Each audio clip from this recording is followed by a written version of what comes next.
welcome back to Questions You Didn't Ask with me, Niasha Fray, and my guests, Regina Mays, Dr. Danai Fannin, and Felicia Williams Brown. As we continue the series, COVID-19 Conversations, Black People with Disabilities, let's dive back into the So, discussion. how do you all respond to that question? Like, how does your Black identity affect your perspective of an experience with the disability community? So for me, I always say that I'm showing up as a Black mom and community protector. Mm-hmm. I like 9 times out of 10, all the rooms that are becoming common for me to be in, they know that's what I'm representing and that's what I'm there for. And so to the point about seeing providers that look like us, knowing our hair types and different things, I get angry at the table sometimes, but I know it's a purpose for me to be there. Mm-hmm. Because if none of us are at the table, then how can we make those changes? Mm-hmm. And so, but it also comes, just like I tell others in the Black community, especially when we talk advocacy, right? Everybody thinks that you're going to show up loud and angry. Mm-hmm. And so sometimes you need to hear from the other side of what's keeping that. Mm-hmm. When I started to step into the collegiate realm of it, of understanding how the funding operates and how certain research is, proceeded and guided. And it's like, and to the point about the pictures, again, sitting on the committee, they presented us with a pamphlet, and all of the Black folks at the table raised their hand, like, no, we don't see us. We don't see the language. And they're like, well, we need to get it approved by the board. Okay, do what you need to do. Right. But we're telling you as consumers and as advocates, if we're going to pass this out, this information, and you're going to get decent feedback, and you saying that you're really here to help our community, then this is what we need. And I know I take it a privilege to be at some of those tables. I sit on some boards that I am the only Black female sitting in that room. And so, and I tell them I would use universal language, but I'm not going to change my language, because I need you to understand what I'm representing. And I think one of the biggest mistakes for that on the receiving end sometimes is they're trying to understand. And I'm like, you're not living this life. Mm-hmm. So you can't fully have compassion for me. And my people have empathy. But just sometimes I just need you to act accordingly with what I'm sharing with you. Because you're not going to have, you may not know what it means that for single parents like myself in a certain level of, economic level neighborhoods, that we all get our kids off the bus. And how important that is for some, one mom or whoever, auntie or whoever, to be there, because that may not be what you need in your community, but this is what we have. And so I stand that ground a lot of times. That's what I'm here. That's what I'm representing. I would say, as far as my Black identity in the disability community, I'm on committees, and I'm often a representative of a parent of an autistic child, and also a researcher. But there's the intersectionality with me being Black, so I'm asked to be a mentor on a lot of grants, or and I'm really busy, but I'm also nosy and want to be at the table to see and make sure I can catch things before they go to press. That might be offensive. And it could be tiring, but also bringing your friends along, suggesting other people to do this work. When I was applying for a grant, I did talk about in my bio sketch how I was a caregiver. My children were born during my postdoc, and they're autistic. and the grant wasn't discussed by the review board. And I met with the program officer afterwards, and he's like, did you tell them that you are a Black mother of autistic children? And I said, I don't think I had the Black part in there. And he's like, put that in there because your studies on Black caregivers of autistic children, trying to keep them in studies longitudinally, how they interact with this digital screening tool. And then also the cultural responsivity of the pediatricians during the diagnostic process. And that's what the study is about. And, you know, so it was funded the next time, not because of that. I had to correct a lot of stuff. But he said that funding agencies are really looking for anyone trying to claim to do community engaged work, if the researcher, if they're from that community, that's a plus. Right. Someone told me that 60% of research on health disparities funded by NIH has gone to white males. And it's a problem. It needs to be us. Now, I'm at an HBCU, so that's another barrier of implicit bias when reviewing, when we have Duke down the street, right? And so that it's not like Black people are not applying, but trying again after not being discussed, that's what Black people usually do not reapply. And I promised them I would apply again. And, you know, there are initiatives to have more Black people doing the research. And within the autism, you know, community, we need more Black people doing the research as well. And I'm in some groups, you know, for autistic adults to learn from them, their experiences online. And I've seen Black parents run out of those groups the minute they say something wrong, right? And you know, I'm more of an observer, but I have said to the moderators sometimes, you know, people are not welcome here. First of all, these parents are coming to you for help, right? You know, you should assume that they have good intentions, but some, you know, autistic people who have been abused throughout life, it seems like they can't stand parents, right? All parents are trying to control them and they're bad, and it's because of the trauma that they went through. But the fact that we're coming to you, this specific group, must mean that we're trying to do better. So for one, I gave the I had discussed before about, you know, wanting protections for my son. He's Black, of course, driving if he's pulled over by the police. Right. So there's something, people will have a seatbelt that says autistic or a sign, or they'll tell the police station that when you register our plates, we wanted to say there may be someone who's nonverbal in the car, or they may run or flap their hands, right? And there have been activists who say, no, you're not supposed to disclose your child's disorder to someone. That's, you know, violating their privacy. Like, no, I don't trust the police. Right. So we're gonna have to, you know, make an exception for Black parents to be able to do something to protect their child. And I think that type of intersectional consideration in these autism activist groups is missing.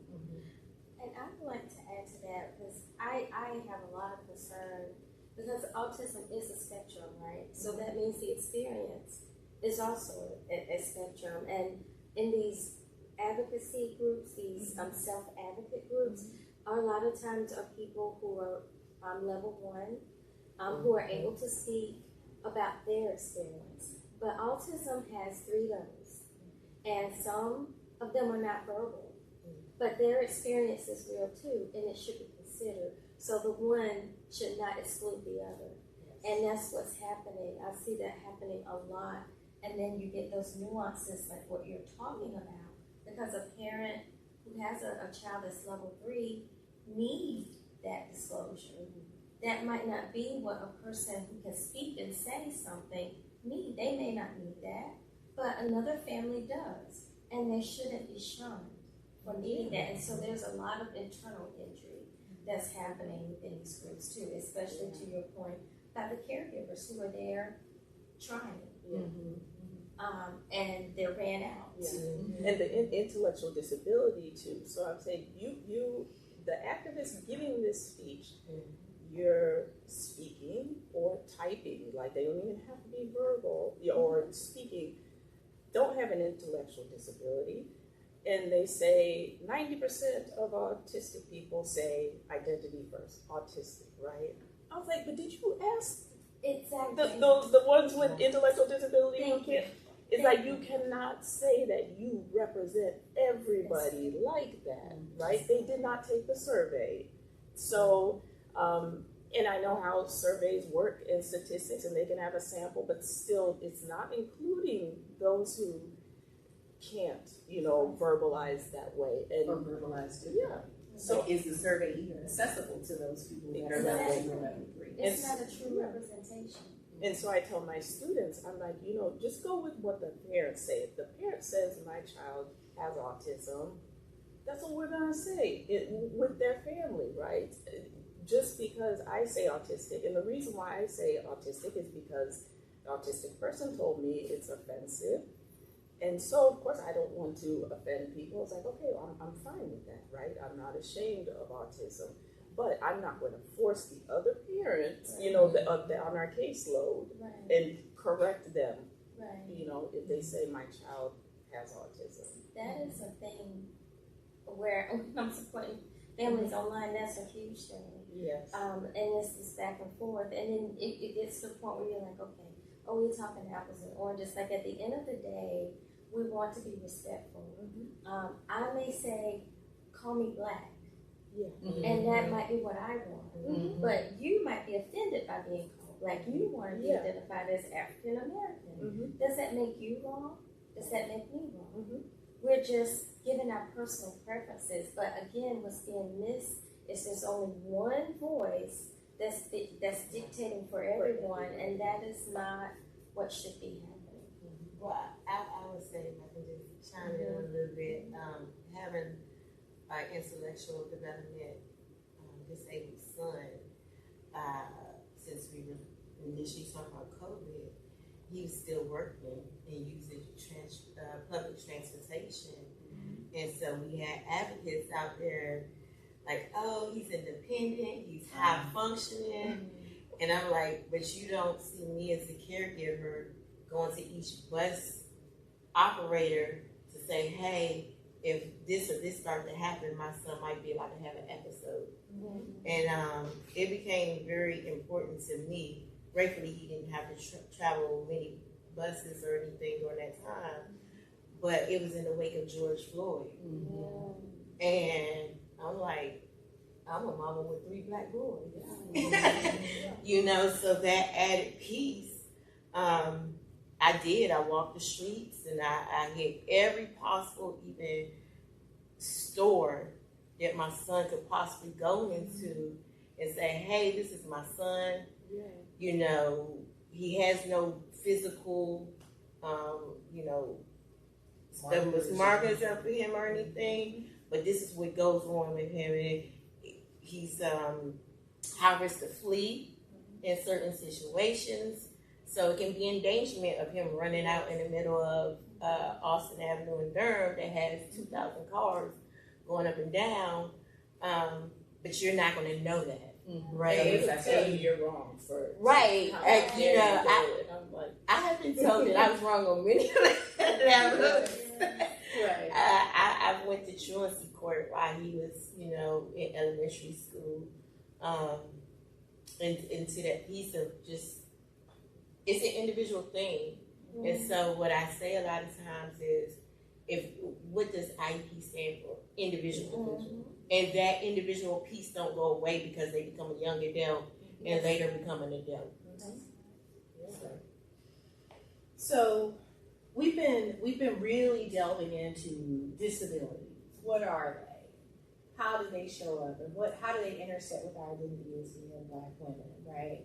And caregivers and advocates and so on.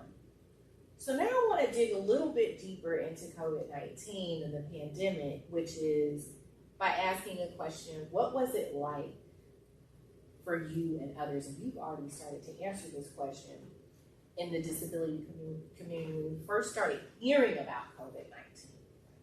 Was there anything that made you perk up? Was there anything that like started to make you question or worry or be concerned? I can speak for myself and say that when we first started hearing about it, you know, I was still traveling with my family. You know, we were talking about it with family members, and we were trying to decide whether or not it was real or not. Right? We didn't know what to believe, what to trust. We didn't know if it was, you know, going to really make it over to the U.S. and to what extent. And this was so new and foreign to us. I really didn't have, obviously, I don't think any of us in this room had any idea of what to expect because we've never experienced anything like this. But what would you say were some of your first initial thoughts and concerns when it started to bubble up, even after the initial lockdown? My first concern was the vaccines and when the kids would get it. And, you know, in general, we were hearing, okay, Tuskegee, Black people don't want to get the vaccine. But I was okay with the vaccine because we don't know what this COVID is, right? And I was concerned about the kids, whether they'll get it. And I just kept thinking, if my child gets sick and has to go to the hospital, they're only allowing one person in, what are we going to do? And then she's going to be bouncing around the room. So I wanted accommodations from my employer to be able to teach class online so that I don't catch COVID from my students, right? And we got that for the first semester, everybody was online. But when we were requesting it for the next semester, it was a problem, and it seemed like, you know, a few of us Black faculty were a little more concerned. One has a child with severe asthma, right? And we were just like, this is not, first of all, going to the healthcare system as Black people, already we're nervous about it, right? It's a relief when we see a Black provider, and I have had plenty of good white providers. However, this is new. You know, we don't know what's going on. And, you know, so I didn't really feel supported by my employer or HR as far as getting accommodations. And I don't think they understood the seriousness of having a child with a disability in the hospital with COVID when I'm trying to be preventative. And we have the technology for me to teach the class online, you know. That was really stressful, just worrying about them, the kids getting sick. Come to find out, they were fine. We got the Omicron strain. We got the Omicron strain, so that was late, later. But it came. But my children, they had it, and they were like, it was just like a little cold, you know. But I mean, it's just the whole. That was stressful, just initially worrying about them. And then once it went online, we had a babysitter who could sit there with her, but I'm thinking the whole time, what about these people in rural Halifax County who don't have internet? Like, what are they doing? I realized the privilege of living in Cary, North Carolina. And they send the Google Books home. Right. I was terrified because, you know, of course you hear about it over there, you're like, okay, it's gonna make it over here. Then it did, and when it did, everything shut down.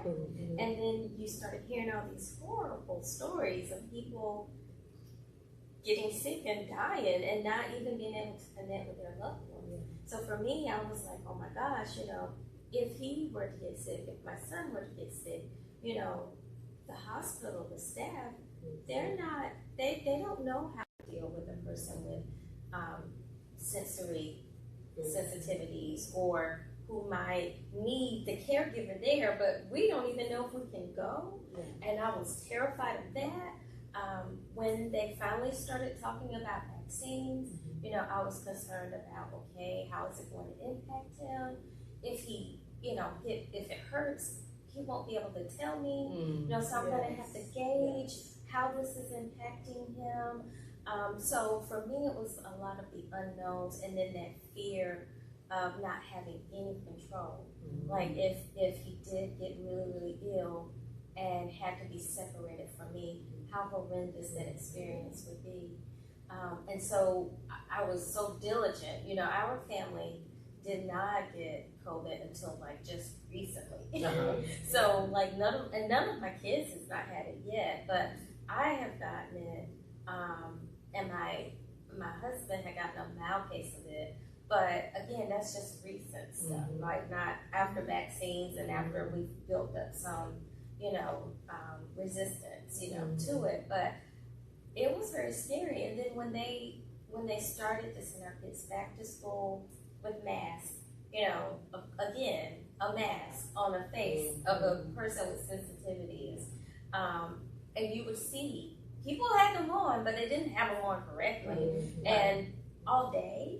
Mask all day, a kid with autism and a mask all day.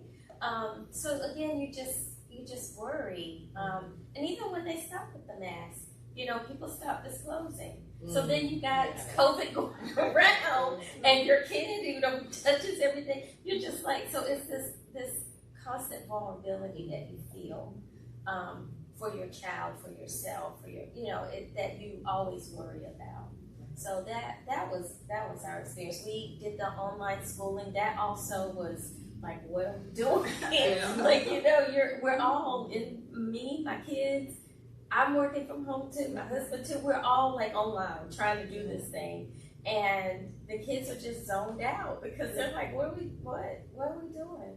And so it was a very interesting time. I have to say, for me, I feel like I've lost years. Like when I'm trying to calculate, like, wait a minute, because it was just such a very stressful and anxiety-producing time for us and for a lot of families. Another thing that was also a thing was, a lot of our services we had to stop. Right. Service providers that were willing to come to homes couldn't, because there had to be policy change with how they were reimbursed for their things. So there was a lot of that going on. They had to work through this. So it was like building a plane as you go. And a lot of people suffered, in the process. So it was really messy. But I mean, on the flip side of that though, people were resilient. They were doing it. Like those parents who could not stay home, people were stepping up and they were sending food home. I mean, so you could see the resiliency, but it was a very trying time, a very scary time, a very vulnerable time for us all, but especially when you're having to navigate those sensitivities with a disability. For me in my household, I was stretched without realizing I was stretched. My daughter, that Sunday, this is why we can't forget the days, we had just celebrated her 21st birthday. We went to a restaurant, everybody's like, no, we're good, we're coming. And so I'm like, okay, and then Monday, it was shut down. And she's like, well, at least I got to go celebrate. But I was actually, before the actual shutdown, a few days before, I was at a recovery conference. And we were in the middle of the conference, and all of the providers started to get told, leave the conference and go home. Because what was happening in a lot of the recovery and group homes was people were sick, they didn't know why, they were trying to understand, and they needed all staff on deck. So they were like, y'all gotta leave the conference. We're just gonna shut it down. And so I don't think we knew, unless you was directly told that you experienced COVID, or at that moment, just how bad it was. And then a few days after, it was like, okay, we've been home a week now, and then I started thinking, as not just a mom, but a community leader, where's this going? Because one thing for my son is he has to stay on schedule. And so a week of being home, we're starting to see the effects of how it's affecting him not to be on schedule. And my daughter, again, she was home for college, turning 21, and she's like, Mom, I just got an email. We can't go back to campus.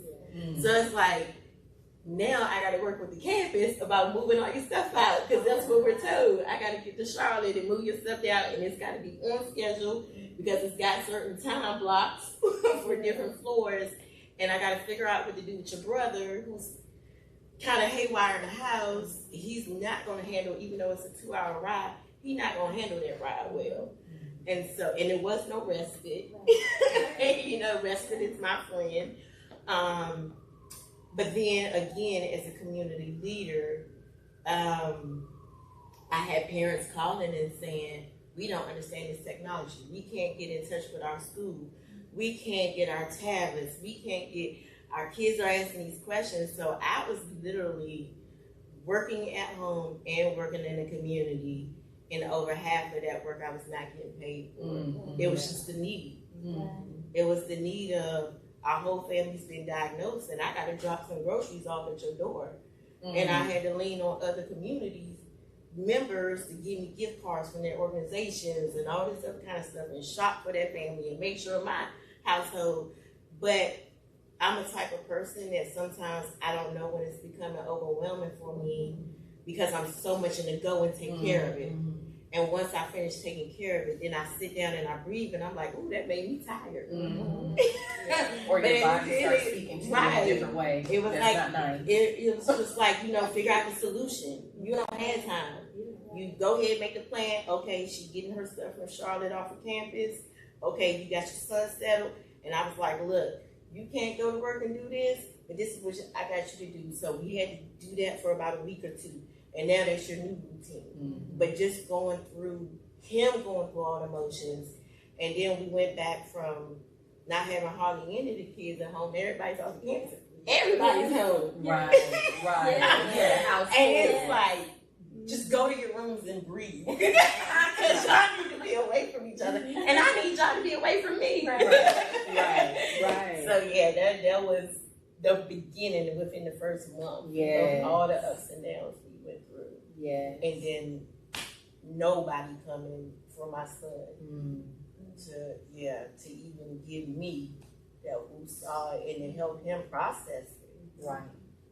Thank you for joining us on Questions You Didn't Ask with me, Niasha Fray, and my guests, Regina Mays, Dr. Danai Fannin, and Felicia Williams Brown. Tune in next week as our series, COVID-19 Conversations, Black People with Disabilities, continues.